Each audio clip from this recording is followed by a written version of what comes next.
actually requires you procurement gurus, especially the RPA and brothers and sisters of the East African region, that please, you have to be a bit more careful, but bearing in mind that case. Now, there is something in English again, it is called fishing in the troubled waters. Did I see the Honorable Kaites here? I think she has gone. Fishing in the troubled waters. What happens is that this word, I'll go to that later on, fishing in the troubled waters. There is this word integrity, accountability, and transparency, the darling subject of Mr. Mpiganya.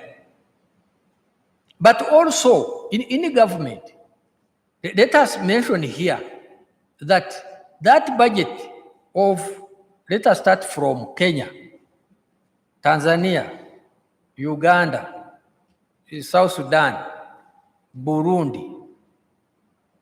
That budget, you go back and check at home, you will find that not the one coming 30th June, after 30th June, but the one which you have finished consuming 30th June 2020. You will find that about 60%, if not 65%, and by the way, not East African community alone, even if you go to the land of Obama, you will find about 60% or 65% of the government expenditure will have gone into procurement of goods and services. And therefore, let us examine the concept. While we keep that constant, let us examine the concept of national integrity, the concept of national integrity framework through public accountability. Now, when you talk of that accountability, if you are not so much focused on where 65% of the budget has gone, where else will you focus? And therefore, that is the PPDA, before you add the U, the RPPA, the PPDA may be in Tanzania, in Kenya, in Sudan, South Sudan, Burundi, and so on. Therefore, then there comes the emergence, but please keep underlining the concept of national integrity framework through public accountability. Now, then there comes this emergence called COVID. Some preacher the other day said, COVID actually came to prove that those who believe there is no God, that you shall see God. A preacher said very recently that science is an attempt by man to harness nature and benefit from nature. But he went on to say, remember that God is the maker and controller of nature. So keep watching COVID. Then you have to do the procurement, because come what may, procurement, you have to do procurement of goods and services. So how do you do it? How do you balance that concept of national integrity through national integrity framework, through public accountability in the face of the emergency, in the face of procurement, management of goods and services to the tune of 60% of that national budget, as big as it is all over East Africa if you combine those. So, as I was coming in here, I heard the panelists who are here talk of scarce resources. Bear in mind as we sit here that scarce resources will be more scarce during the emergency like COVID, more scarce than they were scarce during the time of Adam Smith, the classical economist of that time. The scarcity will be exacerbated by fishermen in troubled waters. What do I mean by that? When you talk of 3 E's, there is some man in Uganda, Professor Swadso, name was held for academic reasons. There is a professor in Uganda, when we say that we used to say 3 E's, then he said, no, there are 5 E's. In fact, if I want, I will make them 7. Okay? But let us concentrate, for the purpose of this topic, let us concentrate on the 3 E's. Economy. How do you define economy during emergency of COVID? Somebody wrote that in Brazil, there is a time not so distant days, they buried 4,000 in one day. This morning, they were saying, I think, some weekend, 600. Do you know 600? But never mind that a certain prime minister was taken on ventilator machine, but he survived at the age of 55. Now, so if you are in charge of procurement, how do you define economy with which government resources are being applied? Then efficiency. Efficiency in French, you know, in Rwanda we put in French also. There is a word called efficacité. Is it? Efficacité, I think, is more heavier than even efficiency. But let us limit it to efficiency. How will you define and examine and put on minzani a weighing scale of efficiency that my procurement is actually has been compliant with all tenets of efficiency? Then you move very fast. They will ask you, but prove that there has been effectiveness. That matrix, I can assure you, is very hard nut to crack, and yet you procurement people, supported by RPPA and PPDS of this East African community, you have to help our people to prove the effectiveness. Effectiveness means that the intended results were achieved and can not only be to be and be seen to be. Of that person on bed, a friend of mine has just recovered having consumed 2 cylinders, I think. So, and anyway, since this is immensely a medical field, you know, doctors, I used to audit. Actually, I introduced the subject of audit at Zambia Hospital. You can ask Dr. Chiza. Now, I happen to know doctors are not friends of auditors, because when you talk of, you know, a case study, I mean a cost center of a surgery, you already have brought in procurement. So the doctor says, I want all these things, whether you get it from UK, whether you get it from Japan, wherever, I want these things before the patient is already on the bed. I used to read that file at Zambia Hospital.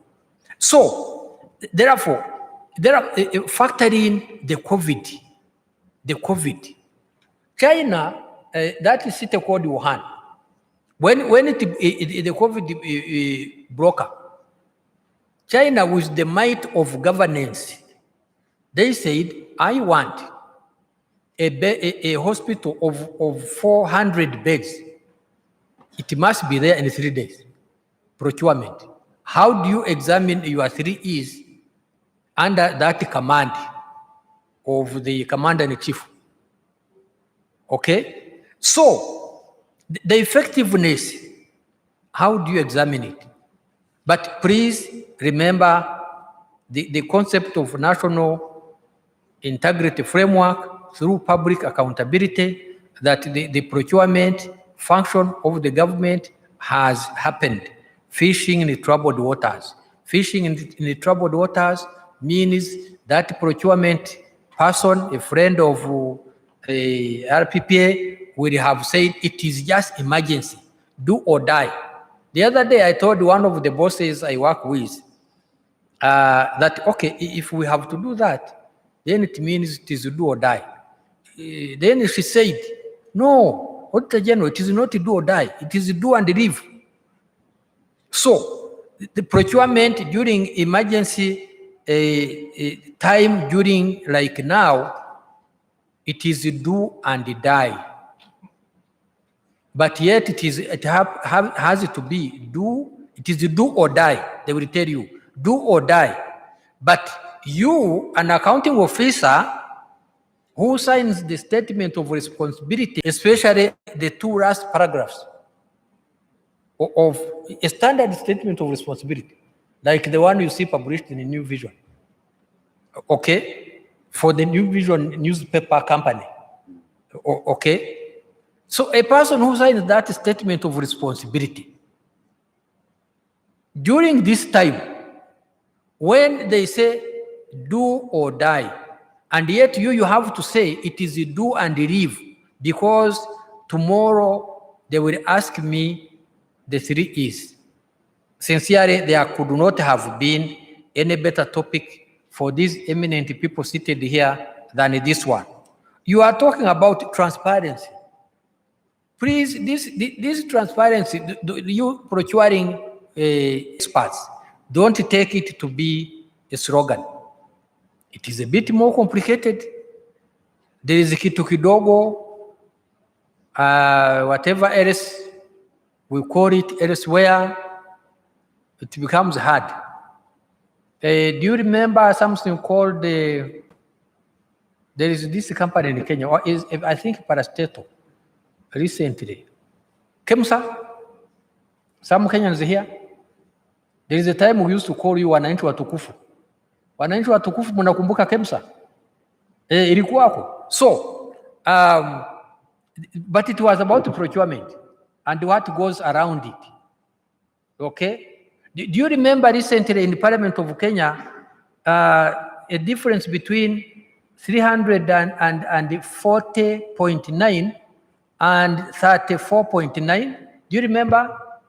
So please, it was behind in the background, some procurement person. But all in all, how do you prove value for money? Value for money during the days under the environment of COVID. And yet, you have to prove. In that parliament, Julius, is it Julius again? Yeah. In that parliament, name was held for social reasons. Sincerely, value for money, proving it. Please, you procurement gurus of East African community, help us and help us. That the competition, how do you sustain the competition? Sincerely, some of these things, let us be careful. But all in all, let me be mindful that we are 4 here, 4 being 3 plus 1. I'll stop here for a while. I will continue. I beg to submit. Thank you very much, Auditor General. Can I ask the Chief Return Auditor now to give his perspective?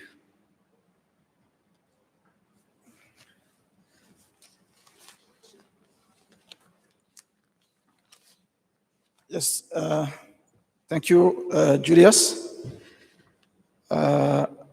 When we did the topic here, the importance of internal controls, accountability, integrity, especially in the pandemic period. Let me say that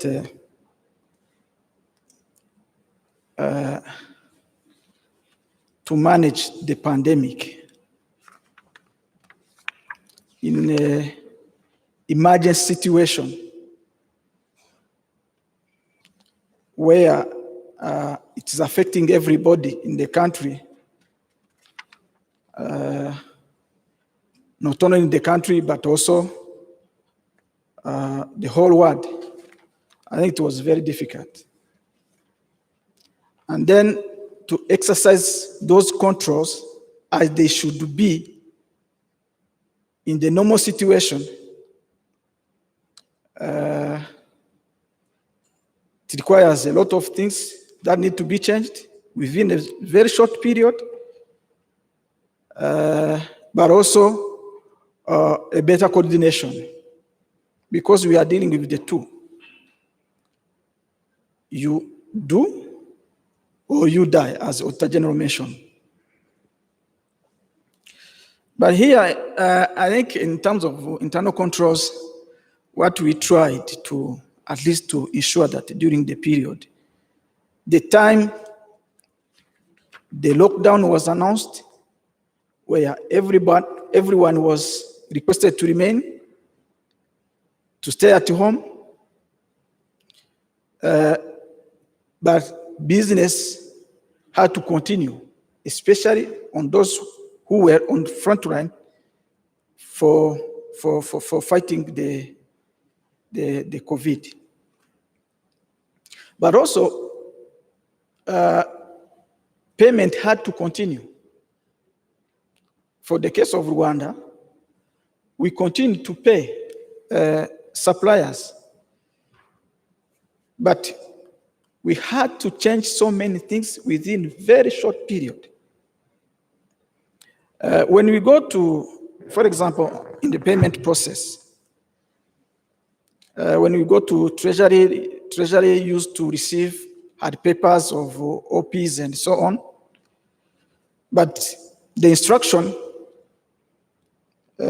within the measure, within the guidelines from the Minister of Health, we had to reduce papers, movement of papers. We had to reduce movement of people. We have to reduce the big gathering, and so it was very difficult to say that I will not receive the physical papers. But like enough, we, as Minister of Finance, we had the system called IFMIS. It is an integrated financial management information system. We used to use it, let me say, partially in paying, but at the same time receiving papers. But that the moment it was announced, our engineers in IT developed, enhanced the system where it had to accept the scanned copies within the system. Therefore, within 2 weeks, we stopped all movement of papers from other ministries to Ministry of Finance. Then payment continued. So I think that was an innovation that we had to bring to ensure that at least people get their payment without movement of people, without moving papers from one office to another. Again, in paying also, people had to transport the OPs that were approved by the Central Treasury to the National Bank. We had also to reduce that movement by integrating the two systems. Like enough, the investment in that, developing, integrating the two systems was done before. What we had to do during that period was to activate the two systems so that they talk each other. And immediately we stopped the movement from Ministry of Finance to Central Bank. And then the Treasury, the head of Treasury could pay the supplier without moving from his home. So that's what at least we tried to manage. The people continue to get their payment. but at the same time, managing, complying with the health requirement, but at the same time, speeding up the process. Now, when it comes to manage the COVID, we were requested to buy medical supply. We were requested to buy, to pay suppliers who hotels and other service providers who were providing the restaurant services to people who were in isolation centers, treatment center. Those people were being catered by government. But we had to buy those services in compliance with the law. But our law was having a provision of buying during the emergency period, and the process were really simplified. So you go through direct contracting and so on. But lucky enough, we also had the framework contract that were signed by different service providers. I can say that the two helped in ensuring at least we get the service that we wanted. But at the same time also, we wanted even to buy other things, other goods from different shops, from different suppliers. So that provision of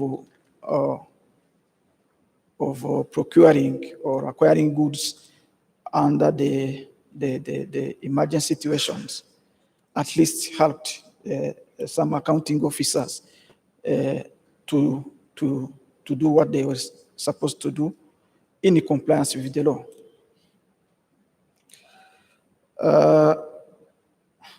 But also we used to have to use the what we call force account.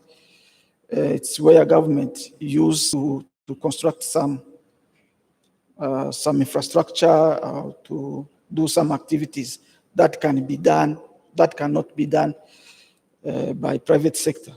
So those force account arrangement, framework contract that were existing, but also the provision of acquiring goods and services under the emergency situations, I can say that it helped to overcome certain challenges. But let me also say collaboration between government entities and the private sector. Everything that we needed had to come from the private sector. It wouldn't be possible to procure if we are not engaging the suppliers or the businessmen. One, to provide what you need in the real time, and to give what you need in, let me say, using better prices, but also getting what you need through a competition, because everyone was, the whole world was looking for, let me say, for example, the medical supply that were needed here. Everyone was looking for masks. Everyone was looking for isolation gowns. Everyone was looking for coveralls and test kit and so on. So it requires so many things that at least the private sector support the process. So saying that you will comply with all requirements 100% during the COVID time, during the pandemic and emergency situation, at some point, it's not very easy. It's not very easy, but when we engage each other, engaging private sector, working together with government, you come on better terms. For example, if they want, there was a time they were requesting maybe an advance payment, but our laws was saying don't exceed 20%. But in a, let me say, in a situation where everyone want this, another one want this, another one, you know, everyone is fighting to get the goods and the services. So at some point, suppliers were requiring an advance payment, which is greater than 20% in the law. What do? You do it or you die.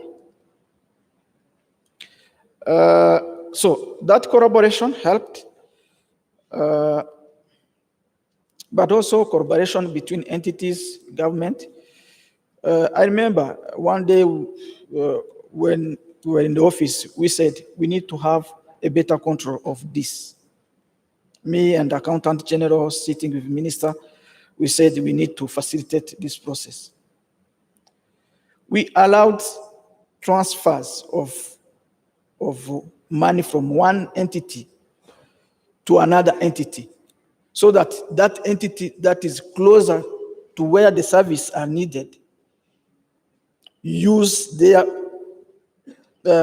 framework contract in a certain district to provide the needed service and goods in the real time.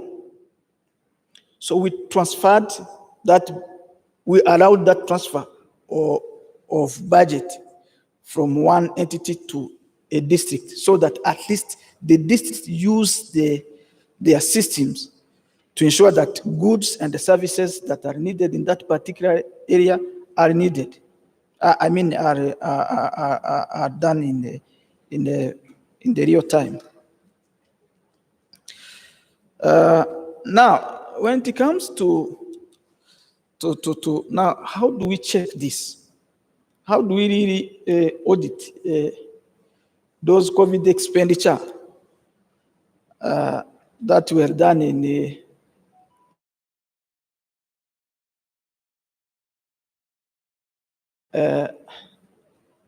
sometimes you fail to get the criteria to use, because everything was done under emergency condition. When you want to check the law,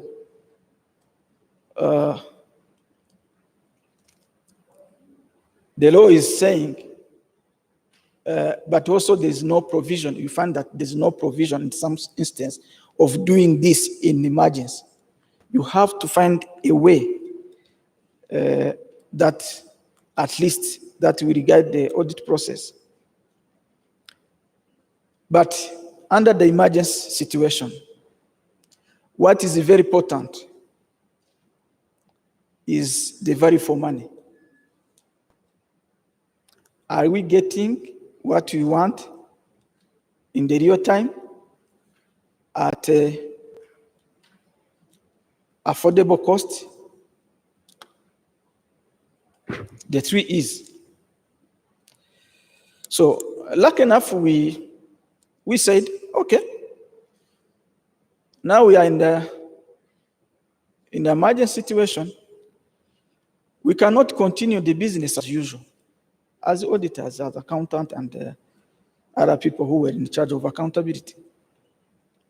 Let's support those who are executing this expenditure, support them where they have problems. We help them to overcome these problems by indicating the right way and the right procedure to use to ensure at least there is accountability, there is a value for money. At the end of the day, we are managing the pandemic. So we used to audit those expenditure in different sectors: agriculture, infrastructure, Ministry of Health, local government, but also by giving the guidance, trying on the law, and where you fail to get a legal provision, you bring the best practice that can be applicable in the situation. So I think managing this, the COVID under the managing procurement under the COVID situation was really something that requires a lot of innovation, technology, but also being very proactive by bringing solutions that can be used during that time.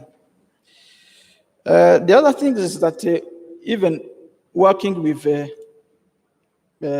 embassies, you cannot procure.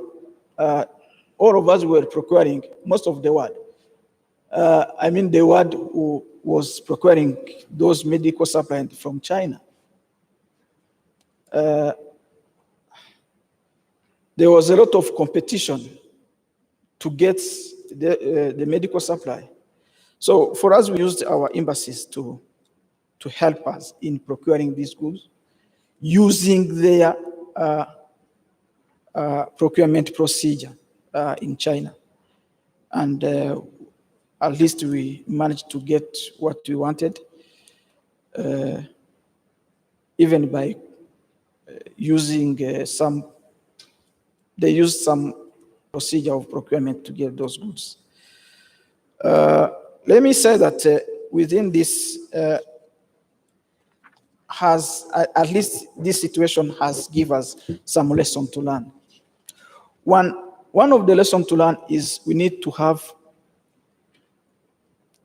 a proper procurement law and proper procurement procedures that accommodate any event, so that when people procure, they are in compliance with existing procedure and existing laws. So it is very important to think about the proper law and procedure that can be used, especially when we have the emergencies. Two, our PFM laws and the procedure need to be flexible enough to give the steps to use, procedure to follow, especially in emergency situation. It is something that we need to think about now, because before, some of us, it was our first time to see the pandemic. It was even our first time to see even the epidemic. For me, it was my first time. It was the first experience. But since now we know it can happen, and we don't know when even this pandemic will end, it is very important to have those flexible laws and procedures. Three,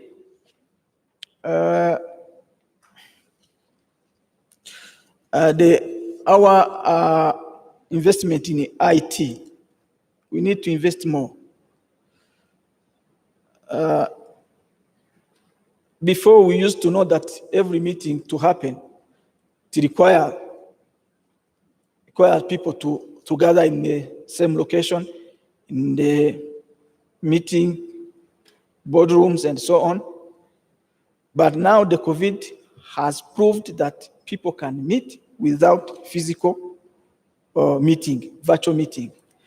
Now the WebEx, the other IT solution, people can make decision without physical meeting. We do the meeting with someone in China, meeting with someone in Uganda, Kenya, but you make resolution.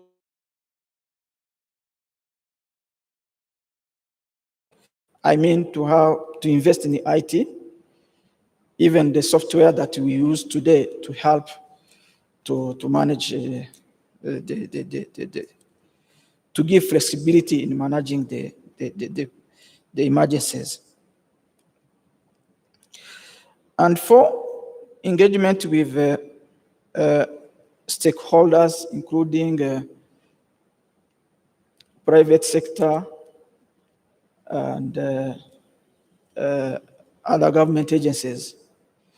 So it's very important that the government works with the private sector, because if everyone works on his own, at the end of the day, we cannot fight the pandemic. So when we engage the private sector, they know the expectation. They also provide their expectation to government. When all of us we work as one, I think we will be able to fight. I mean to do a better procurement. And lastly, which I think is also very important, some of us who are checking the compliance with laws and even advising government on proper internal controls to use in the particular situation. So we need to be proactive enough. I was telling my colleagues that you shouldn't sit here and after 5 months, after a year, 12 months, you come and you tell the accounting officers that you have not complied with this, that this money was lost because of this and this. Now, it is the real time now to start auditing, start advising on the procedure. There are some people that I mentioned, I mean, we send letters. Why are you coming now? You should come at the end of the process after paying and so on. Do you want we come after you have lost money? Let's come now before even paying so that we advise you on how you should pay, on how you should procure, on how you should save money here. And that money saved be used in another priority area. So it is very important to be very proactive during the pandemic, to have those laws that are very flexible and that can even have provision, the steps and what need to be done during the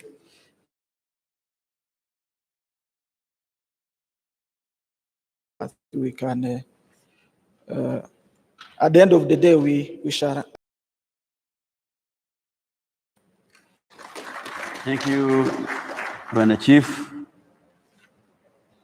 Dr. Rosier. Okay, thank you very much, Chair. I believe most of the control areas have really been tackled, and mainly from the financial perspective. But I just wanted to also add my voice. When I was given this topic, I looked at a few words of interest, and I think the Auditor General has talked about them: the internal control, integrity, accountability, then the issue of oversight. So when I looked at the internal control, I thought maybe the people who are practicing, who are the practitioners, should be the ones answering what internal controls do you have in place to manage emergencies of the nature of COVID? What lessons have you learned? Then when I looked at the integrity issue, boiling down to the individual, what lessons have you learned?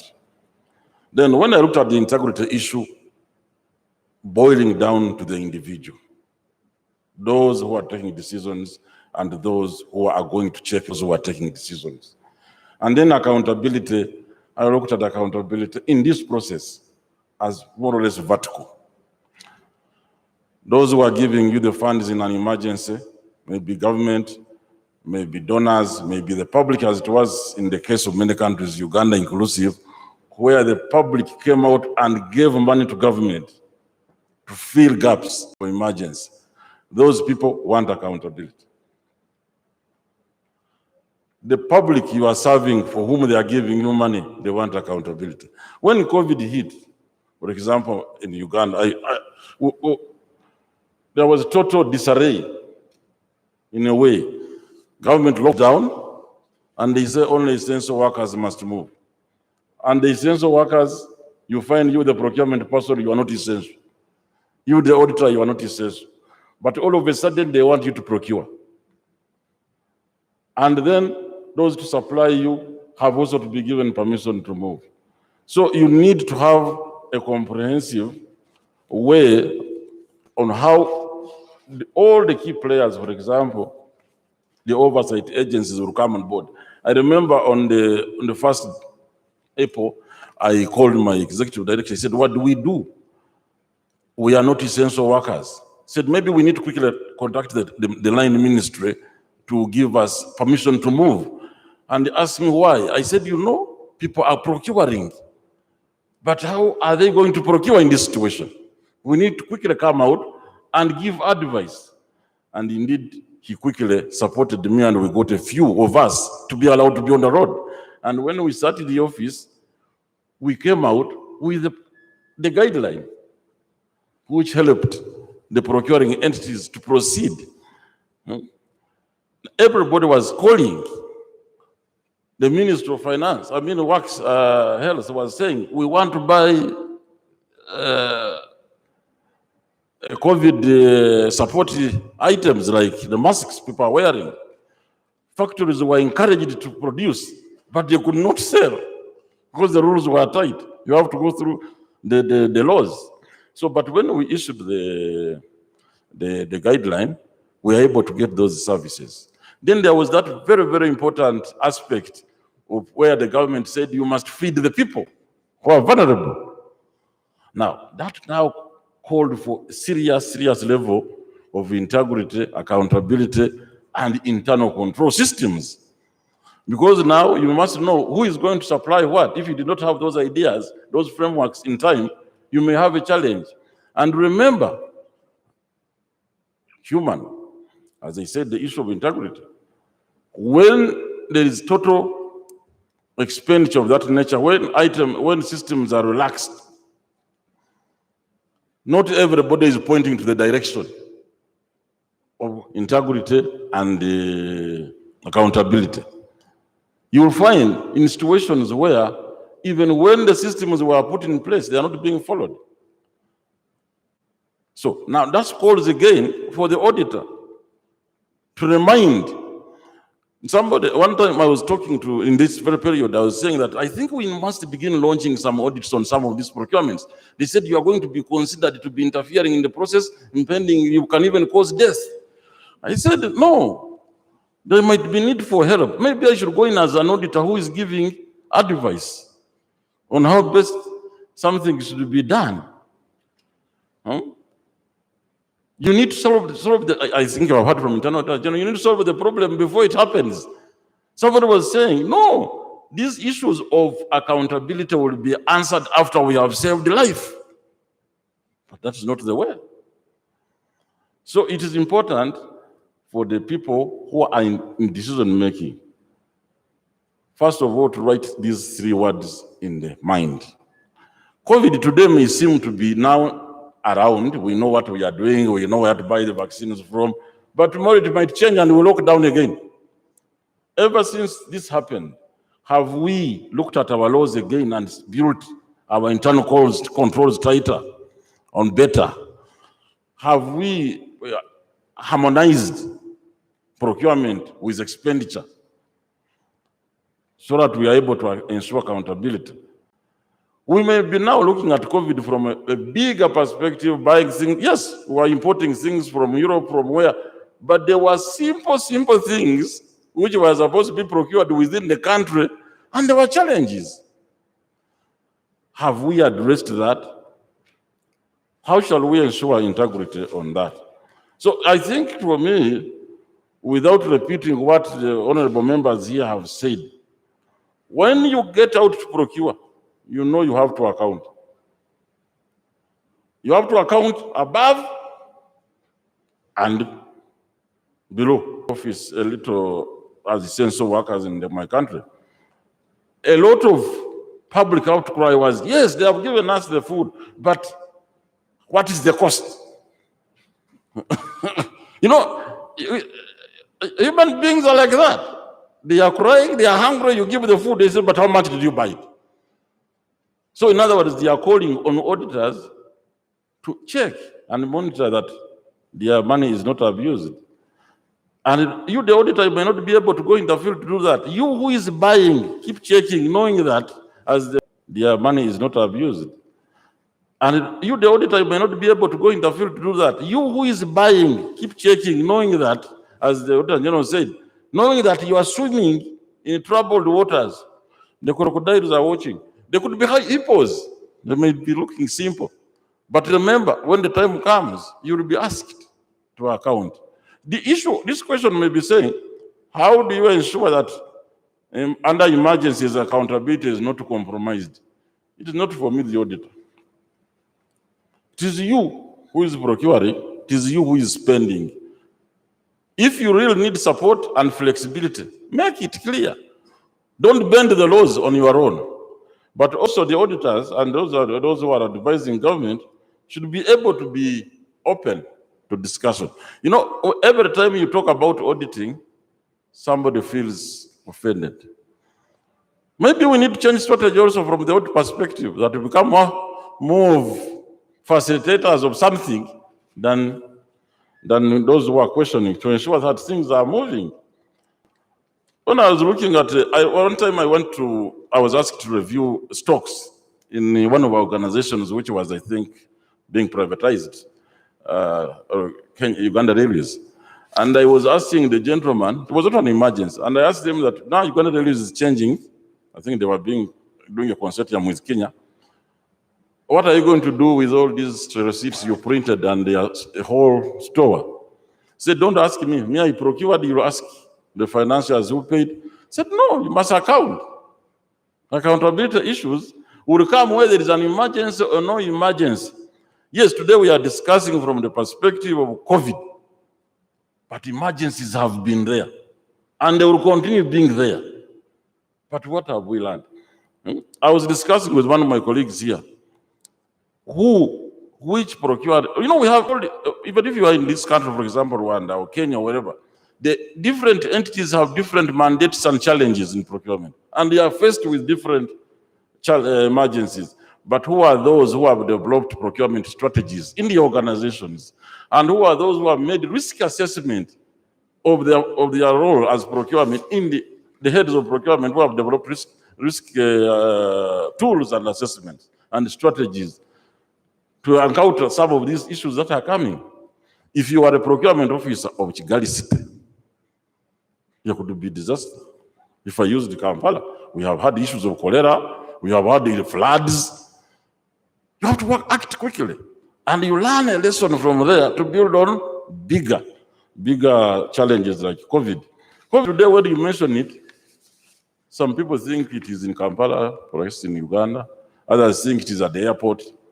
They look at it that side, but it is with us. And you need to show to people that what you are doing is to help that very person or the local person. So for me, my proposal is that we need to build more synergies, more collaboration at our levels to ensure transparency and accountability. We need to do risk assessment in our entities and using what we've learned from COVID, from the neighboring countries. How have they handled it? How are you handling it in Uganda? How are you handling it in Kenya? And we learn from there so that we can develop and prepare for such risks to come. Because they will come. Then you need to use technology. You know, as the Internal Auditor General just said, all of a sudden people were working from home. Now you, the auditor, if you don't change your way of doing things, you might become irrelevant. So you the procurement person, if you don't adapt to new ways, you might become irrelevant. And I don't think we shall go back. Things have changed. Things have changed. You must enhance technology, you must, whatever, even now, online, at least, for example, here in Rwanda, you have already developed your e-procurement system, Tanzania e-procurement system. Now you are able to guide and audit online immediately, and I believe it has that component. So that you are able to guide and ensure transparency and accountability all the time. And remind through communication with the stakeholders that integrity is critical in our work. Accountability is a must in whatever we do. So I really propose and support the idea that as oversight agencies, for example, those who are involved in regulating procurement, work with those who are procuring. Don't wait at the corner like policemen waiting for the traffic offense. You put your cameras everywhere and let them know these cameras are here. They are watching those who are about to make a mistake, and then they should correct themselves before you come to correct them. The regulator should be seen as somebody who is supporting the process. The auditor may come here to check the controls. The controls are yours, you are put in place. The control, you might follow what the regulator said. These are the guidelines you use for procuring. The auditor will use that. But you, the person who is in the process, who is in the kitchen together with the regulator, are together in that game of ensuring accountability and compliance. And then, finally, in brief, the issue of disclosure. I keep wondering, I've just launched my serious audits in the country following the COVID procurements. I'm finding a challenge with records. People who are, when they're handling procurements in emergency situations, ignore a number of things. Disclosure is very important, and is very important, it's part of accountability. Maybe we need to build it in the systems. But somebody says, I want this by tomorrow, I don't disturb you. Disclosure is critical, and we must emphasize it. Now, we must make sure that our voices are heard as the oversight agencies, and our voices are heard as auditors. When the COVID-19 hit, budgets were all shifted to health and livelihood of the people. Now the challenge was that you, the auditor, if you do not show government that you are relevant and you are going to ensure things are done and done transparently, they may never fund you. And if they don't fund you now, they may think you are not necessary. So it is also important that our voices are heard as the voice for the voiceless, as for those who are ensuring integrity. That's what I can say, Mr. Chairman, from the perspective. Thank you very much, Doctor. We are running out of time, but allow me to allow the senior man to have the last word on this, especially if you can tell us about the importance of external audit in this situation and the oversight agencies. Thank you very much. Yeah, thank you. I wish to recognize, I had not recognized the presence of Mr. Donato from the British High Commission. Yes, the importance of external auditor, but external auditor is actually the auditor general. So you are telling me, yes, you know, the British said one time that it's bad manners to blow your own trumpet. But then the Americans went across the Atlantic and said, if you know no one will blow your trumpet, why don't you blow it yourself? So that's what he has told me.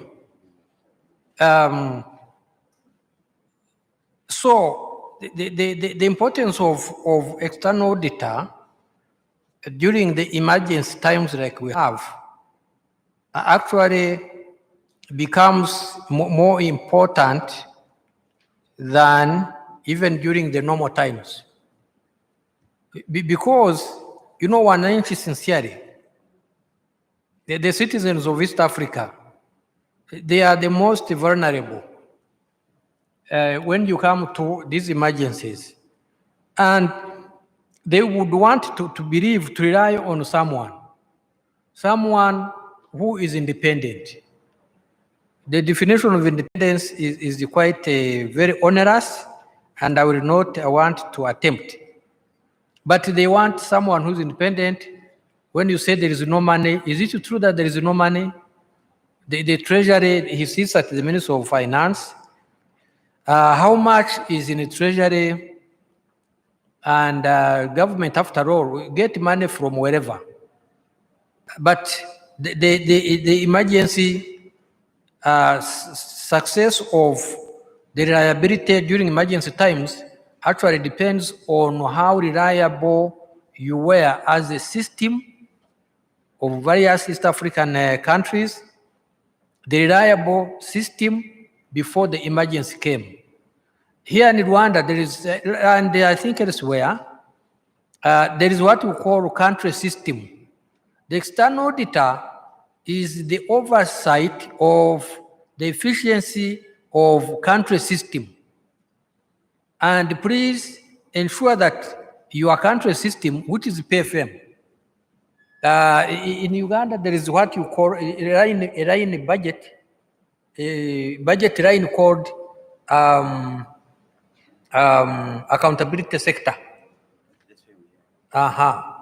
So therefore, please ensure that that accountability sector is reliable, because they seek to rely on you much more than during the normal times. And somebody has politicized it. This just massaging the time to say, this emergency time to say the new normal. Can you imagine? So the new normal. So do you mean to say even that corruption can be new normal? So you have to disassociate yourself with that. So, but let us introduce something mathematical. The accountants who are here, especially someone doing PhD, I've heard him. Do you remember something called EOQ model? Yes. Do you remember how to derive it? Huh? Yes. I know Madam will remember. So that model actually remains important today in emergency procurements of COVID inputs than ever before. EOQ model could have been developed by that General McNamara of that time. But it is, the economic reorder quantity. What is economic during the emergencies? But you must, there is no choice, you have to do so. People must rely on you, you must enhance that reliability, but there is something you have introduced, the crafters of this seminar, that artificial intelligence and innovative procurement tools, very heavy, bombastic. But sincerely, how are your e-procurement doing? Ensure that e-procurement is working. Is it doing what? The external auditor, during this time, will try to introduce in something we call ex-ante audit. Ex-ante is a Latin word, means before. Auditing before. How do you audit an activity that has not happened? But in 1969, around there, at the Treasury in the US, there used to be a man called Joseph Phil, and he introduced zero-based budgeting. But management accountants, you have done it somewhere in those BP manuals and so on. So the ex-ante audit, typical of auditing and external audit and oversight, helping that parliament. I saw when my senior Mwanga was presenting that audit report. So the parliament is seeking to rely on you, external auditor called Auditor General. How do you do it? And yet you must have factored in the ex-ante audit, because I heard him talk of multi-sectoral synergism, and whereby all these, can you imagine, even when you have to introduce in the Ministry of Infrastructure, because COVAX and the related will have to be lifted by a plane called C-141. In Uganda, there used to be C-130. The hatch was parking somewhere there. Yes, it used to be there. There were, I think, two. Now, so that plane, today you might have to hire Ethiopian Airlines. Now, so How do you cost that? Ex ante audit. So for the transparency, you involve those other multi-sectoral, multi-ministerial kind of approach, so that you improve upon your transparency to be seen, to be and be seen, to be transparent and reliable. How about the beans? Sincerely, the beans. You know, someone did a research here in Rwanda and said that an average Rwandan eats 135 grams of beans per day. How about during the COVID? But are the beans fresh or they are rotten? Because you're purchasing them during emergency.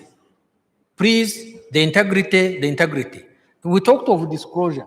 Disclosure is an enhancement of the principle of having to be and be seen to be. Disclosure is more important today during emergency than during the normal time. Therefore, please, all those principles, and you professionals, especially, I don't know how many of you, the procurement gurus, have done a course called SIPS. It is, I think, examined in the UK. Try to be professional. You have to defend yourself and utilize those principles of professionalism now than ever before. But please, the procurement, e-procurement, because what you are introducing to us during in the morning, you are trying to tell us to launch that what you launched. You are trying to tell us that you are getting more efficient. But remember the following, Mr. Moderator, give me 1 minute. Remember the following. Wherever you have e-procurement, the artificial intelligence, the innovative procurement, just be careful that please, your system must not allow inappropriate procurement methodology. Because we are told that, you know, in Rwanda, for example, going by the example I see, in Rwanda, the legal framework of procurement practice is efficient. But when you introduce that e-procurement, please ensure that how can your technology e-procurement, that one which you showed us, how do you ensure that it can detect the inappropriate? Otherwise, whether emergency or not, the law is there. It's a matter of applying the law expeditiously and judiciously that you procure in the required time. Can your machines do that? Delay in updating the information. Remember, somebody who taught us said the slowest part of the computer is a printer. And actually, we may not know. Delay to update the system so that you don't get overtaken by events. Okay? How about those companies which are banned, expunged out of the procurement system? Are you sure your system can be able to expel them when they attempt? So the controls, these controls, his job, the internal auditor, is a continuous appraisal of procurement. In fact, the procurement, I think you have an audit system, like I think the doctor told us. I think I've already given you a PhD in advance. You know, you have the part of the job you do is auditing, monitoring, evaluation, etc. Yes. But ensure that those controls, his job, your job, is to ensure that to appraise an independent appraisal of activity in your procurement system, to ensure that all those controls, especially the 5 of them, I will not elaborate them, we don't have time, especially the 5 of them, that they are as continuously operational as prescribed Prescribed by who? They were prescribed before emergency. But were they really prescribed? Be sure they were prescribed, not just sloganeering. That they are as continuously operational as prescribed, as a continuous service to management, that these controls are working. But people may tend to go slumber, especially when motivated by corruption. There is a time we fail to mention the word corruption. When motivated by corruption, you go slumber, those controls do not work, the audit services of the procurement function do not work, and anyway, we are in emergency of procurement. We are saving life, but actually you might be killing life. Okay, and therefore, the threshold categorization, can your technology do so? Can you have the built-in? Can you have the built-in controls preventing illegal revision of procurement plans? You must have procurement plans even during the COVID time. You have to submit incomplete information, like performance bids, in the name of emergency. You know it is emergency. I did not have time to complete all this paperwork. But the e-procurement, the artificial intelligence you establish, can it work? So they dispose whatever you may have to dispose. You know, simple things like these masks we are putting on. They say don't use it for more than 6 hours. I don't know how many hours we have been here, and whether there is someone at the door actually, revolving the mask. So, but here, less than 15 days of disposal notice in your procurement. Ladies and gentlemen, the integrity about our practice in the procurement, we just have to stand up and be counted. And some people who work in statistics say in accountability is about that if you don't count, then you don't count. You know why you don't count in English? If you don't count, then you are as good as 6 by 3, a horizontal human being. Okay? And then the emergencies, during this Biden time, when he was brainstorming about the drug vaccination, etc., there were some 2 companies, name was held because of the commercial ethics. So they were supposed to combine forces to combine their capacity to manufacture a certain vaccine. And then they were bickering and disagreeing on profit.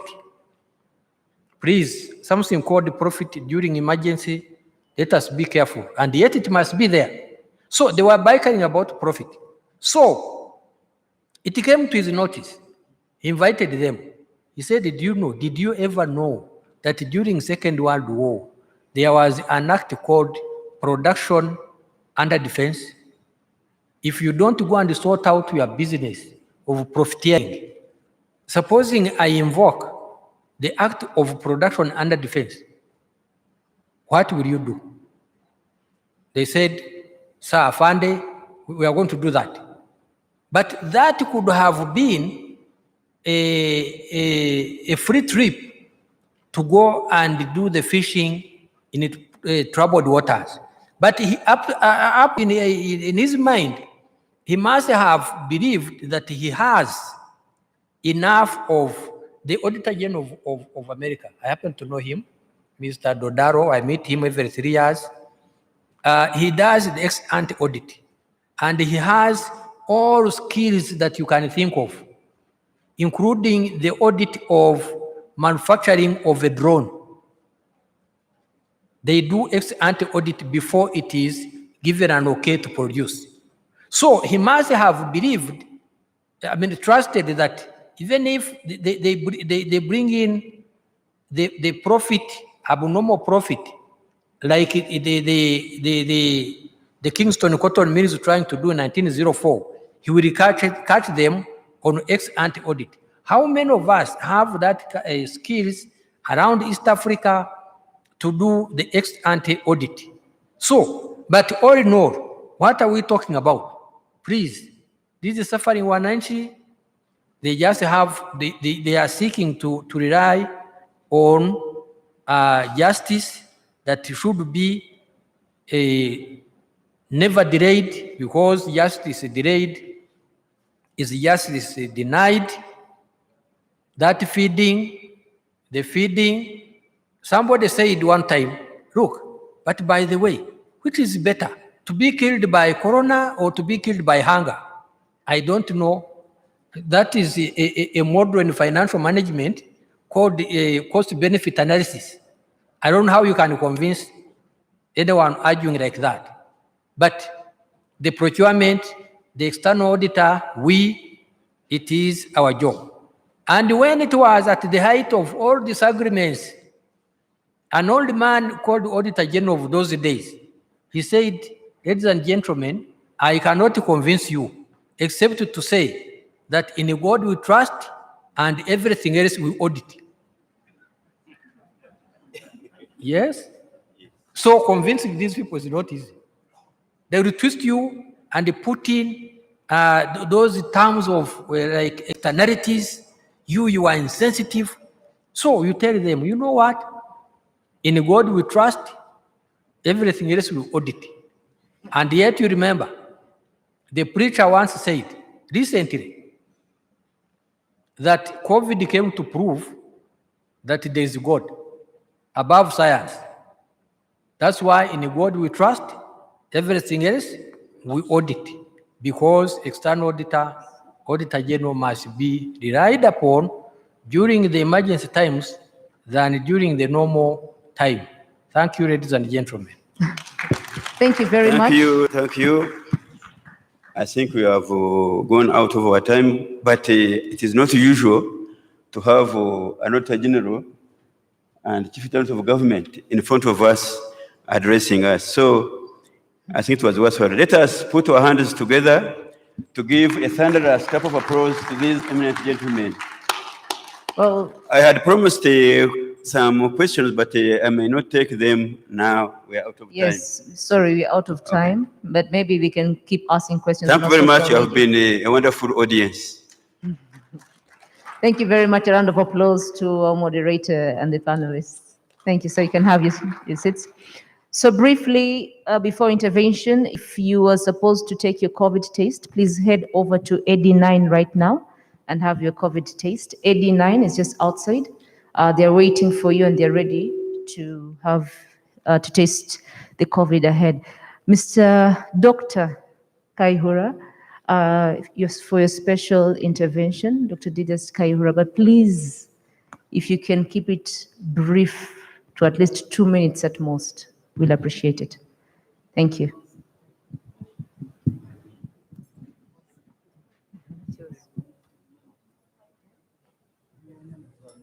Let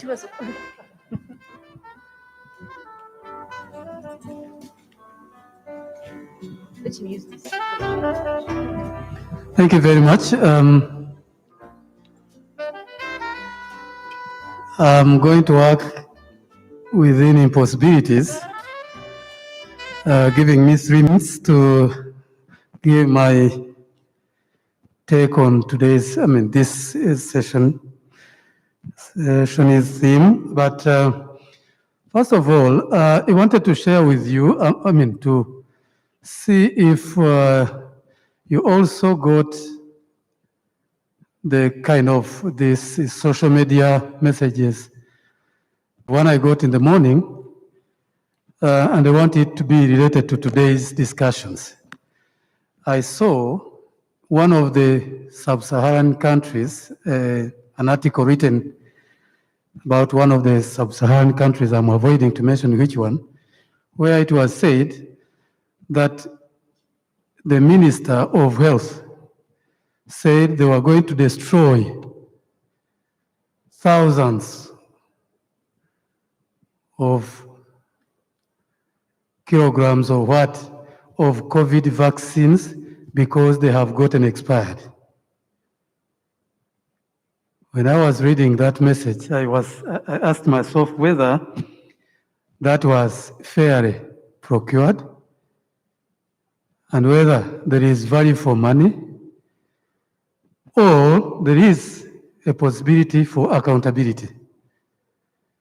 Ladies and gentlemen, because they limited my time, because initially I thought I was a panelist and I would have more time, I thought I would give more about this, and limiting a lawyer and a teacher when presenting is not easy, but maybe as a lawyer, I have a lot to agree with Dr. Ali there who was presenting, and a lot to share with the Auditor General.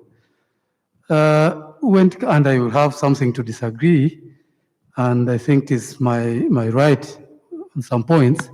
One, I will say as a practitioner of law, that I would say less about integrity, but more about accountability.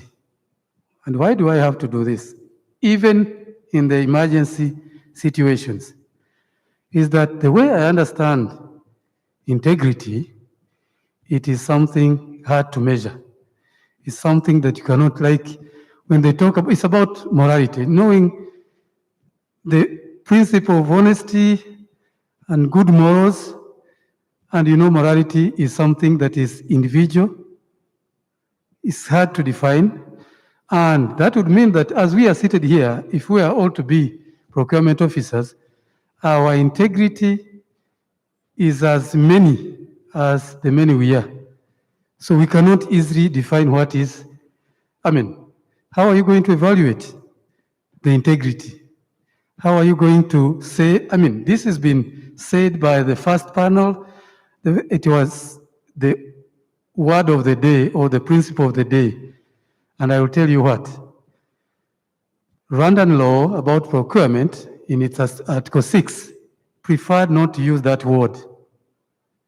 They omitted it. I don't know whether willingly or oversight. They missed out that word integrity. Why? Because integrity, I'm talking from a lawyer's perspective, is hard. How am I going to hold you accountable in regard to your integrity, your honesty? It's about your choice, the way you can value, the way you can appreciate what is good and what is bad. So the best teacher of integrity is not at the university, is not at the institute like the one I had, is at home, your parents, is your family members, is at the church, and we are not going to go there to check whether they trained you properly. But when it comes to accountability, and that's the much I agree with the panelists, accountability has the base. It's like when you say there is, at times, from philosophical point of view, there is what they say, morality versus ethics. And they say you can leave out morality because it will be hard to gauge, but at least with ethics, you often have codes of ethics on which you can base to assess whether there is the person who did this or the other is ethical enough or not, because there is a code to base on. Otherwise, when we talk about integrity, and I want to stress this, is that, it's sweet to talk about, it's sweet to sound, but it's immeasurable. It cannot be assessed. And so I wish we could always hold more with accountability than integrity, because it's sweetness. And I will say, as I conclude, because as I said, I had a lot that I would submit. I wanted to say that I expected, especially from you practitioners, the procurement officials, I expected more of the experiences shared so that we see whether there is a gap that ought to have been addressed by our legal and regulatory framework than speculating where yet we've already experienced this. Sorry to say so, I'm an academic and I'm permitted to do, to submit like that. Like if we were here to see, like we have gotten, someone comes to share an example, because what we call emergency, it's not about COVID, and I will submit this confidently that we have had several here in Rwanda, and every other situation. Let me give you an example of schools being built. Madam DG knows about this. In just 1.5 months, not even a full year, thousands of classrooms have been built. Shall we say it was not an emergency? And did we actually follow or not the rules and procedures established?